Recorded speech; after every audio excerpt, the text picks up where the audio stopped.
12 পাতার অন্নপূর্ণা ভাণ্ডারের ফর্মে জমির দলিলের বিবরণ চাওয়া হয়েছে, অর্থাৎ আপনার বাড়ির কতটুকু সম্পত্তি রয়েছে, আপনাদের কতটুকু জমি জায়গা রয়েছে, এর বিবরণ কিন্তু অন্নপূর্ণা ভাণ্ডারের 12 পাতায় আপনাকে দিতে হবে। অনেকের এটা নিয়ে অসুবিধা হবে, কারণ অনেকের কিন্তু বাপত্তি সম্পত্তি অর্থাৎ দাদর সম্পত্তিতে বাড়ি করে বসে আছেন, কিন্তু এখনও নিজের নামে দলিল বা বাড়ি হয়নি।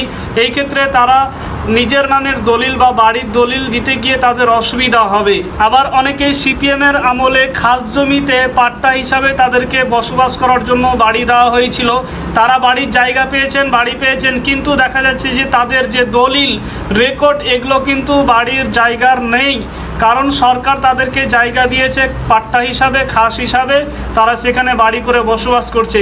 এই ক্ষেত্রে তাদের কিন্তু দলিল রেকর্ড থাকছে না, তারা কিন্তু এই 12 পাতার ফর্মে দলিলের বিবরণ কিন্তু দিতে পারবে না। এই ক্ষেত্রে তাদেরকে অসুবিধার মধ্যে পড়তে হবে। তো 12 পাতার ফর্মের দলিলের বিবরণ চাওয়ার একটি কারণ হচ্ছে যে আপনার কতটা সম্পত্তি রয়েছে বা কতটুক জমি জায়গা রয়েছে তার ডিটেলস আপনাকে কিন্তু উল্লেখ করতে হবে। দেখা যাচ্ছে অনেকের কিন্তু অনেক জমি জায়গা রয়েছে, সম্পত্তি রয়েছে, তারপরেও লক্ষ্মীর ভাণ্ডার পাচ্ছেন। এই ক্ষেত্রে তারা কিন্তু জমি জায়গা বেশি হলে আর লক্ষ্মীর ভাণ্ডার পাবেন না, যার কারণে জমির বিবরণ চাওয়া হচ্ছে।